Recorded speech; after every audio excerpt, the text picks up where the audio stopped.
Hey guys, it's Tiqqle, and I just kind of saw the latest patch notes, and I wanted to kind of go through it and give you my thoughts as I'm kind of picking it up, because there's some things in here that I haven't seen before.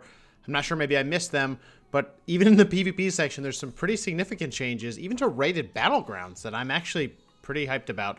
But overall, I've read a lot of stuff on Twitter, a lot of stuff online. A lot of people aren't that happy about the changes that that's going to be coming up for PvP, mostly because it's not a meta shifting patch from a PvP perspective. Now, I don't know. We'll have to see how it works out, because we'll go through some changes here. But let's just kind of go through it. The biggest thing that's coming out tomorrow, and as you see this video, it probably won't be tomorrow. It'll probably be just whenever 8.1.5 drops, is that the races for Kultiran humans and Zandalari trolls are out, which is a long-awaited piece of content that people have been just talking about since the beginning, even before BFA, way before BFA. A lot of people wanted them to come out with the launch, then they didn't. And then they're like, oh, they're going to come out with 8.1, right? They didn't. And so it's kind of been an evolution of waiting. Hurry up and wait with Battle for Azerite having these guys. But now they will be there. And it looks like, let's see, the with the Proudmoore, okay, Kultiran, we'll need to reach Exalted. Those Zandalari car must be 120. Reach Exalted with Zandalari Empire and earn Zandalari Forever. So this is kind of the precursor things that were unlocked for like King's Rest at the beginning, right? And the Tides of its Vengeance. Okay, so this probably has to do with the Warfront progress. I'm assuming. I'd have to double check on that. Let me know in the comments. I'm obviously going to be missing things as I'm kind of just going through this fresh. Leveling your new Kultiran from 20 to 110. Well, yep. Heritage Armor. That's pretty cool. Actually, I haven't seen that. What do you guys think of the Heritage Armor? I haven't seen it, but I'll check it out after this. And the mounts I did see, which were cool. Not to mention the Zandalari Paladin mount, which is super cool. Golden Dino. Anyway, on to the next. War campaign continues, which is totally fine. It looks like we're going to be able to raise the item level of our Heart of Azeroth after going through some of the stories. So that's interesting. I wonder how far that'll go. Okay, some new world quests, some new stuff. I did hear about the new Tortolan quest, where you're literally doing the opposite of saving the turtles. No. You're supposed to use a crab, basically, and take out turtles from making it to the water. You're basically... Blizzard, what are you trying to do? People that care about animals are going to come after you. Anyway, Brawlers Guild's back. I actually think this is pretty cool. I did like Brawlers Guild in previous X-Packs, previous content. It was kind of a nice mini game, a solo experience, but you could actually hang out in those places, so that's pretty good. Wintergrasp is now an epic battleground. I was late to test this because of work, but this is actually potentially kind of cool. Potentially an objective-oriented battleground that kind of has an end goal, kind of like if you think of Strand of the Ancients. If you used to play Battlegrounds before BFA, it was removed. But this is something that's a little bit more epic with more people. So that could be kind of interesting. Though, Wintergrasp was balanced in a different way back then, where depending on which faction had more people, then they would, if you were on the faction with less people in the battle, you would get powered up. So it's kind of a balancing there. Not sure how they're going to handle that. New raids coming out, of course. Blizzard loves their PvE. I mean, so do we. The story was pretty awesome in BOD, but yeah, I don't know too much about the Crucible Storms. I'll have to look it up. But I know it's a 2-boss encounter, so that's pretty cool. Draenor Time Walking, Battleground updates. Now, this is where it got a little interesting. I only know a few pieces of this, okay? But, okay. Oh, so it's finally coming out. Okay, Arathi Basin and Warsong Gulch have been given a full makeover, which is a little sad. I know there will be people out there that are like, dude, you just changed Warsong Gulch, the most quintessential battleground for World of Warcraft. Oh my gosh, like, you could always, I mean, of course, you could, you cast through buildings and stuff, but and stumps in the middle of the field, but whatever. But let me know what you guys think in the bottom. Do you think it's a good or bad thing that they gave a facelift to AB and Warsong Gulch? So let me know below. I'm actually kind of excited for it, but we'll have to see. When games start, games have such certain games have such a core base, And if they don't change, and nothing's wrong with them, and all of a sudden they make a change like this, and maybe there's something that's a little quirky about it. Maybe there's something that is going to brush people the wrong way. Maybe people are going to be so nostalgic now. Think about what everyone talks about with vanilla and all that content. Oh, I missed it so much. It was so much better. That whole discussion is going to happen for this. I know it, but it is what it is. We'll have to see. Let's see what else. So this is kind of cool. The new brawl with the AI. I'm actually excited for that. They're getting better and better with AI, which actually makes things kind of interesting. I actually like how the Island Adventures have been their AI component.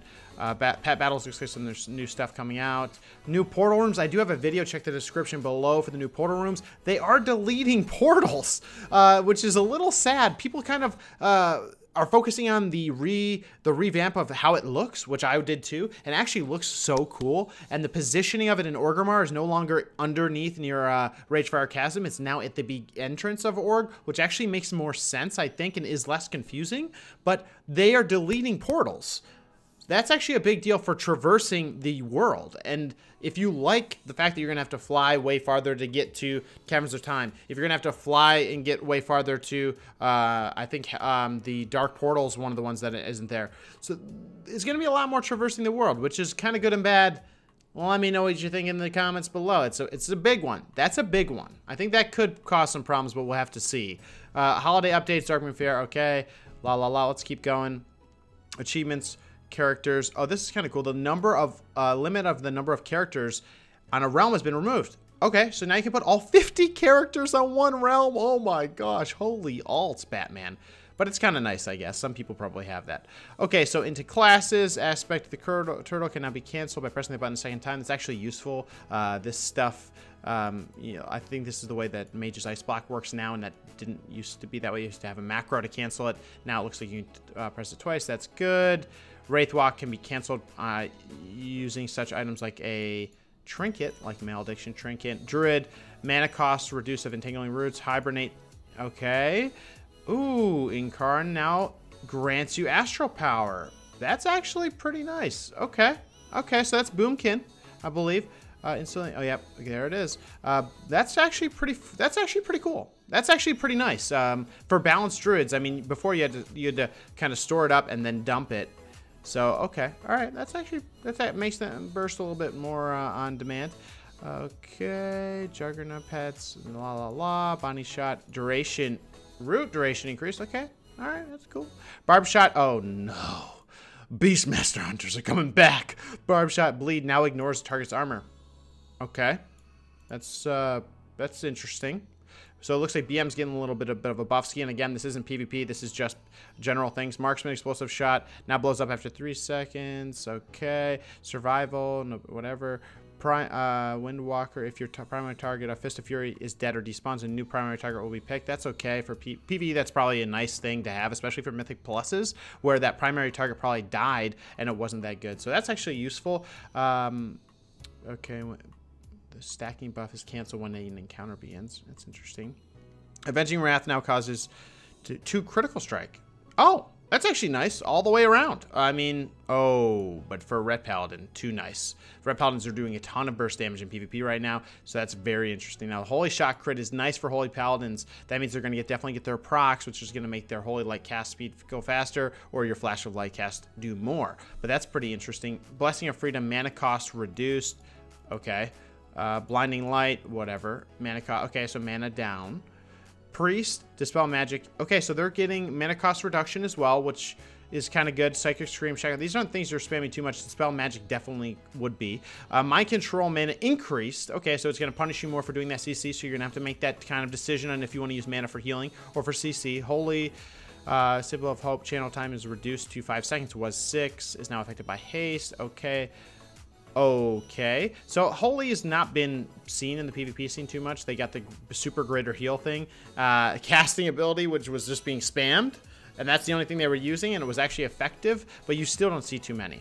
Rogue players who play Vigor are now talent now resurrect with Furl energy. Okay, Outlaw Adrenaline Rush now increases maximum energy by 50 for its duration. Okay, seems kind of good probably. Shaman Purge cost reduced by 50%.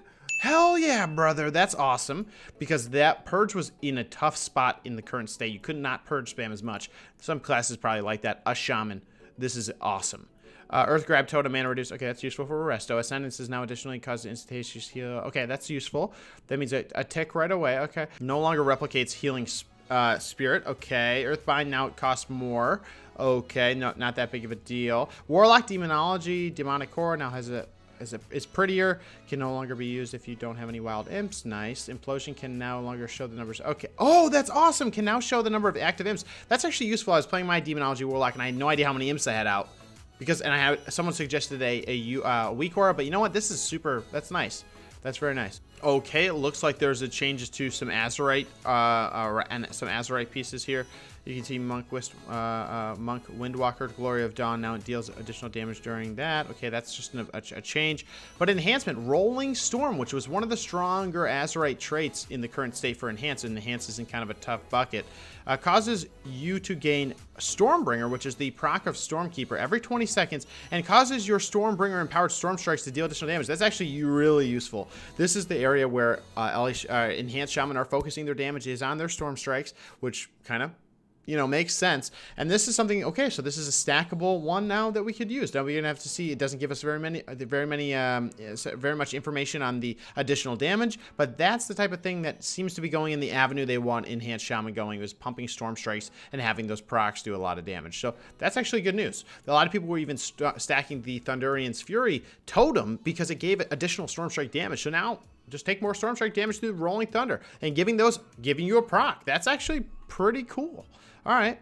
Restoration, and that seems to be a base one, unlike how it works now, where it enhances over time. The PvP consumable vendor now also sells glider kits. That's actually cool, because I have a ton of badges, and I would love to use them on this. Thank you so much. As long as they're for badges. All right, rated Battlegrounds. It is not possible to queue with more than 3 healers. This is a incredible change. I know that some people say the 4 healers thing was not that big of a deal. I personally think it was a bad thing, and I'm so glad Blizzard changed it, because oh man, there were RBGs where both teams would literally just stand there and fight the entire time, and whoever slipped in the cap of the flag would win, and that's not fun. That's 20 minutes of time, and it's just crazy. I'm so happy they made this change. I think the 4 healer meta at the highest level wasn't that big of a deal because they are actually really coordinated with how they're doing kills and their map control and all that. But in some maps, it just made it zero fun. Like Searing Shore with 4 healers was so painful. This is incredible. Thank you, Blizzard. Appreciate it. Temple. They're adding healing power-ups on the Battleground. That's actually kind of interesting. I'm not sure that's not the biggest change. The Storm, the name of the 4 capture points are now labeled on the map. That's kind of funny because sometimes people get confused on where they're going and all that. So that's awesome. The Seething Shore, the time it takes to Azerite mining node has been increased to 10 seconds, making it even harder. This change is intended to slightly slow down. Oh, okay. All right. That means the fights are going to be more important, to be honest. It'll be harder to sneak them. Some areas of the map are now labeled. Okay, that's actually really useful because otherwise you're just calling the top, the left one, the top right, northwest, and now you can just say, oh, up at the bonfire, the waterfall. That's super cool. Thanks, Blizzard, for that. A new power up can come with supply drop, speed up. Oh, that's actually resets all your cooldowns. What the frick? I was expecting this to make you run. No, it's just, oh, that's so cool. All right, Blizzard. Cool. Way to add some variation. Okay. Isle of Conquest, additional Grave Thrower. Grave Throwers now have more health. That's kind of cool. All right.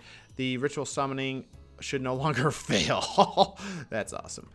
Druid. Okay, so generally Druid, Mana Cyclone reduced. Okay, so yeah, I know that a Cyclone was viewed as a spell that you had to be careful about using too much because it had such a high mana cost that you could actually make you go Mana cost increased from Thorns. That's actually useful. Maybe it makes people double think when to use Thorns or not. Right now, it's kind of a default. You know what I mean? Hunter Tar Trap now break an enemy out of stealth. Ooh, tricky. All right, all right. Discipline. Premonition actually costs mana. That's interesting change. Okay, Holy Concentration. Okay, Ray of Hope now costs actual mana. That's actually 3,000. Seems to be kind of lit. Oh yeah, Demon Armor is now increased armor by 150. Was almost double that. Holy crap. I didn't realize that there was 300. I mean, that's crazy. I mean, everyone's running Demon Armor. And then that goes with their Soul Leech, I forget what it's exactly called, but the passive generation of health and an Absorption Shield and self-healing. The Warlock self-healing right now is out of control. So this is actually nice, meaning that you're basically going to be able to pump more damage once you're through that Absorption Shield. So that might be useful. We've identified, so in Season 1, they were taking too much damage from physical sources. We remediated this by adding demon armor. As we've been monitoring Season 2, we feel that the armor increase caused by warlocks, they're too tanky. Yeah, this change effectively brings their physical mitigation down to that of male armor. Okay, so like an LA shaman. Okay, interesting. Yeah, they need to be pumped a little bit. Now, I'm sure warriors feel a little bit better about sitting on their faces. Melee cleaves will dumpster dive them. Hopefully calibrating the Destro Warlocks in the meta, because we were playing the other day and like 8 out of 10 games were just Destros. Which is, I mean, of course, if they're the best thing in the meta, you're going to see the ton of them. So, those PvP changes, the PvE changes even, and the Battlegrounds, the raid of Battlegrounds, there's a lot of stuff coming. Now, a lot of people have been saying that it won't be a meta shifting. I don't see changes here that I would think are going to be changing. Enhanced Shaman might actually get more power in their punch, which actually could be useful to them.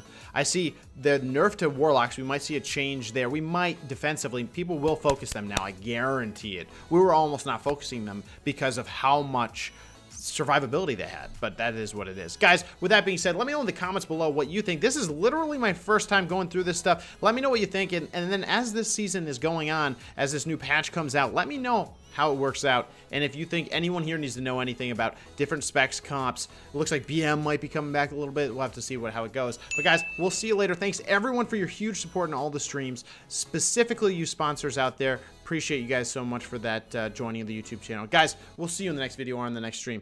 Take care.